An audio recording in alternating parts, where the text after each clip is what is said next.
The beauty of being a car buyer today is that there are so many different types of car to buy. But you could easily be forgiven, finding that sheer choice a little bewildering.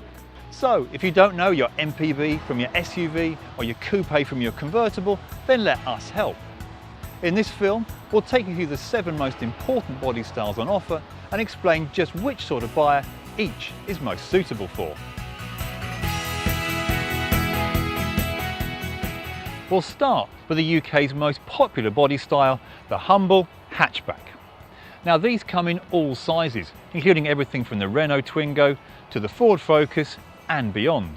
But the crucial aspect that they all share is that the whole rear end opens up to allow access to the boot.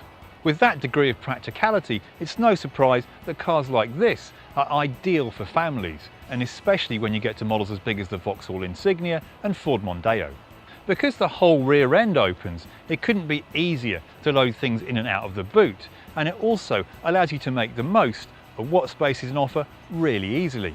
It's further helped by the fact that almost without exception, every hatchback also has rear seats that fold down, so you can load even bigger items if you need to.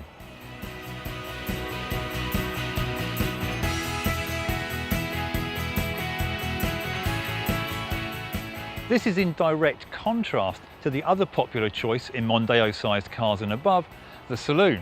This is a car in which the boot is totally separate from the passenger compartment. In the UK at least, this body style tends to be associated with more prestigious cars. Most executive cars are saloons, for example, and this BMW 3 Series, the Jaguar XF and the Mercedes S-Class are perfect examples. Trouble is, what you gain in prestige over a hatchback, you lose in practicality. Not only is that boot opening smaller, it's much harder to reach into the very depths of the boot. And even if the rear seats do fold down, which they don't on a lot of saloons, you'll have a much smaller gap to squeeze things through, and you won't have as much height to play with as you would in a hatchback.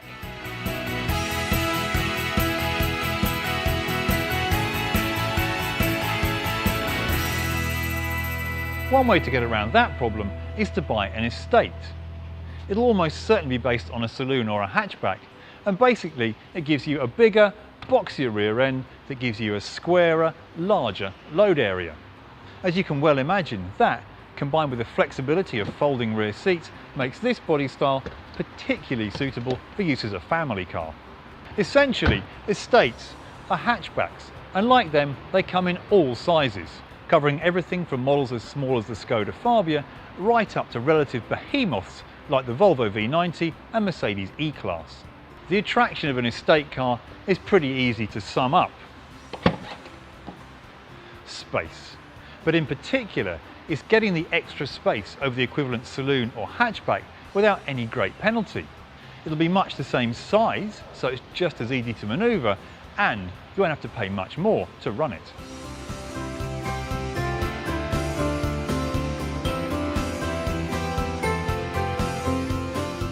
If space and versatility are your absolute priorities, then an MPV, or multi-purpose vehicle, may be the answer to your prayers. Back in the day, these used to be called people carriers, but nowadays they do much, much more than that. What makes them MPVs is the wide range of possible layouts inside, and while the precise details vary from car to car, what you can expect are seats that slide, tumble, fold, and may even disappear into the floor. Generally speaking, MPVs also have a slightly higher driving position, and that can make the driver feel much more confident on the road.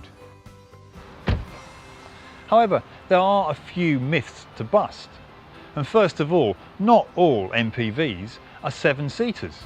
Instead, just think of an MPV as a car that makes the most of what space it has on offer. And you can apply that principle to a 5-seater just as much as you can to a 7-seater. Secondly, in fact, these aren't big cars. The Citroën C3 Picasso, for example, is a genuine MPV, but it's not much bigger than the regular C3. Even the very biggest MPVs, like this Ford Galaxy, are actually no longer than a Mondeo estate. Finally, not all MPVs look like little more than boxes on wheels. In fact, some are genuinely sleek and stylish.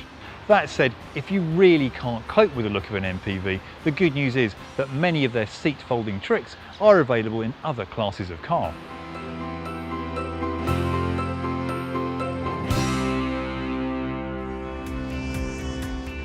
And one of the best places to look for that is in a sports utility vehicle, an SUV.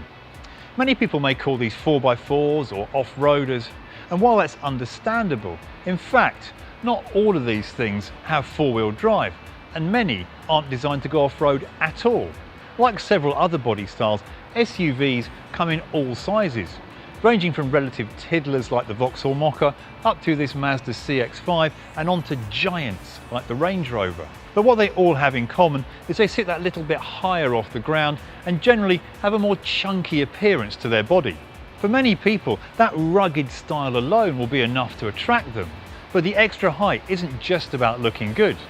It can actually help people getting in and out of the car because they don't have to drop down so low to get into their seats. What's more, SUVs generally have as much space inside as a similarly sized hatchback or estate, and as we said, some can even rival an MPV for their versatility. Plus, they have the added attraction of that slightly higher driving position. All of which means a smaller SUV is the perfect thing for running around town in, and larger SUVs are absolutely attractive as family cars, especially when you can add the extra versatility of four-wheel drive on some models. The sheer size of an SUV could be off-putting, and some of the big ones are very big. But that extra height can be deceptive. In fact, most SUVs take up no more road than a regular hatchback or estate, so they're just as easy to manoeuvre.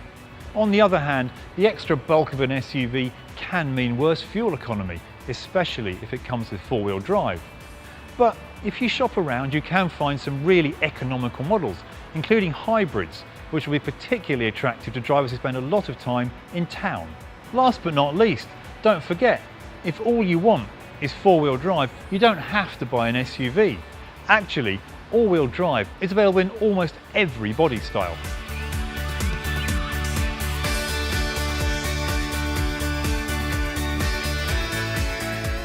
Next, we come to two body styles that will appeal to buyers who probably don't have to worry too much about practicality. First, coupes are characterised by their sleeker profile, especially at the rear. And this Audi TT is a perfect example. Generally, coupes are sportier cars that sit a little bit lower to the ground and will appeal to buyers who are willing to sacrifice a little space and practicality in favour of extra style and a sporty drive. Some are based on other models. The BMW 4 Series, for example, is effectively just the coupe version of the 3 Series saloon, but others, like this Audi TT, are standalone models. However, not all coupes are two-door models. BMW, for example, will happily sell you a 4 Series Gran Coupe, which has 4 doors squeezed into its sleek body. What's more, makers are increasingly applying this coupe philosophy to other body styles. So you can buy coupe-like saloons like the Mercedes CLS and Volkswagen CC, and there are even coupe versions of SUVs like BMW's X4 and X6.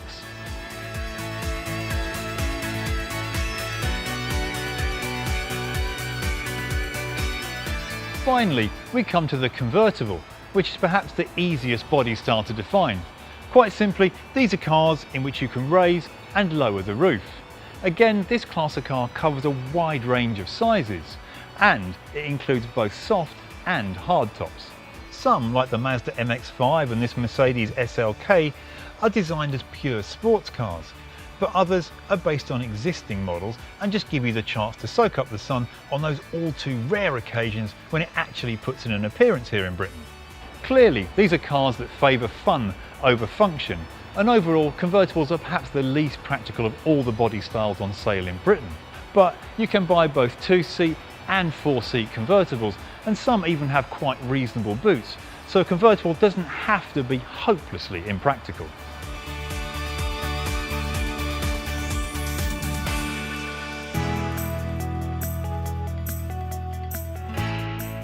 The good news is that no matter what you want from a car, there'll be something out there that fits the bill. And if you want an even better idea of just what will work for you, then use Auto Trader's search function to help narrow down your shortlist.